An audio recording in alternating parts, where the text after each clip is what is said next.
Happy Sunday! Maraming bisita ngayon sinubuan, kaya tara, let's go. Itutour ko muna kayo doon sa mga ano. Ang dami talagang bisita ngayon. Siya po nag-request na magluluto daw ako ng ginitin niya ako.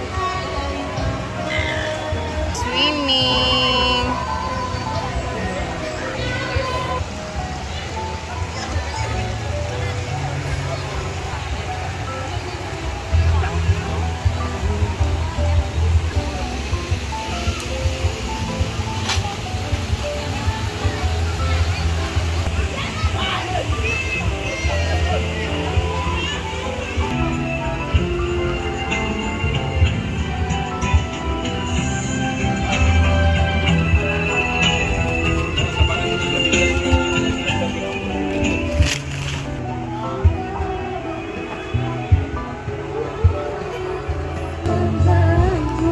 Pansit for tanghalian.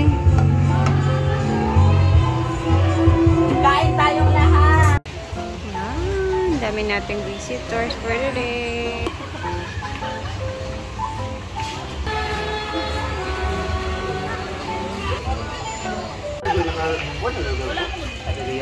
Gusto mo?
Tapos na din ako, guys. O, tingnan niyo yung itsura ng ating ginawa kanina.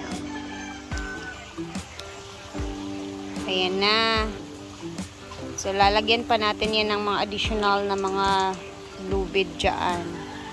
Yan na muna yung nilagay ko para may support naman yung mga string beans. Kasi, ayan, iba, natutumba na siya. Ayan o. Mahaba na. Siyempre, aakyat na yan sa taas. May support na din siya. Ayan, oh. Tapos yung mga cucumber, ang lalaki na nila. Oh, mahaba na. Yes.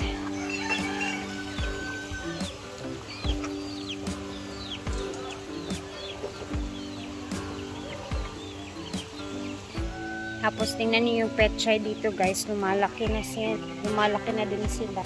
Ayan na yung petchay. Makikita mo na talaga yung tsura ng petchay, no? Ay, puli. Hindi kainin ng mga manok to. Ito na yung mga talong. Ayan na. Thank you. And yung mga 5 fingers. Ayan na sila. Cute. Madami na. Pwede na tayong mamitas dito ng At ang isahog-sahog sa mga, ano, gisa-gisa or sabaw. Tapos meron pang alugbate. Diba? Ito naman is yung mga palya. Ayan na siya. Kailangan natin yan siyang i-ganyan. Para. Diyan na yan siya. Diba? Well, hindi na talaga ako nagluto today kasi plano ko talaga ngayong araw is, ayun na nga, gawin yung ginawa natin kanina doon na mga para anuhan ng mga string beans ba. So, tomorrow, another naman yung magagawa na iba na naman yung magagawa natin. Dito naman is nakapag ano na sila dito. Kawawa talaga yung mga damo kasi alam nyo, kahit nadidiligan yun sila, sobrang init talaga ng panahon ngayon. Ganyan talaga yung itsura niya. Oh.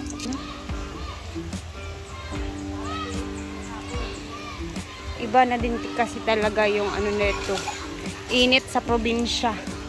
And hi, Britney! Ba't natatawa ka? Congratulations nga pala dahil may stars na siya sa kanyang page. May stars and money. May stars ka rin dyan kasi tinanggal mo yan. Manda ka. Ano, buhay, magay na ako. Oh, tingnan mo yung iba. Good luck. Bahala ka sa... Ma-fresh na siya. Ay, siguro naman ha. Kaya pala tumatawag. Uy, lapit na uwi si Madam ha. March 9. Oh. Uwi po sila. May... Ano ba yan?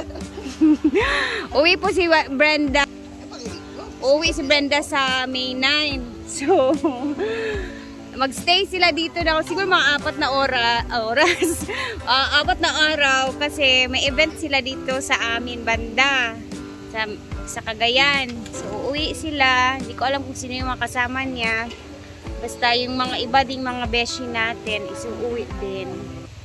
Ang alam ko is si Bakang tsaka si Diva uuwi sa May 1. And then yung iba, hindi ko na alam kung anong plano ng iba, kung uuwi din ba sila.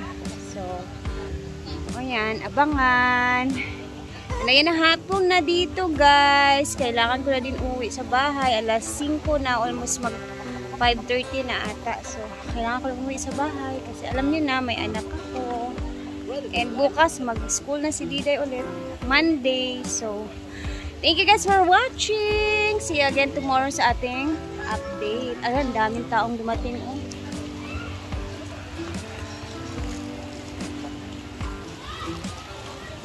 Britney, napunggak na ba na mong short? Ba? Napung... Ba na lagi ka? Oo, kaya nagsyukangkang ka ganina na gotch. Ang ganda talaga ng ambience paghapon. Oh, ganito talaga yung itsura. Ayun, dito na nga pala si Amanda. Nakarating na siya kasi umuwi siya sa kanila. Tapos, ayun, naghatid ng pera sa kanyang mama. And, kanina umaga, tapos nauwi din siya sa hapon. Well, thank you guys for watching. Bye! Until tomorrow!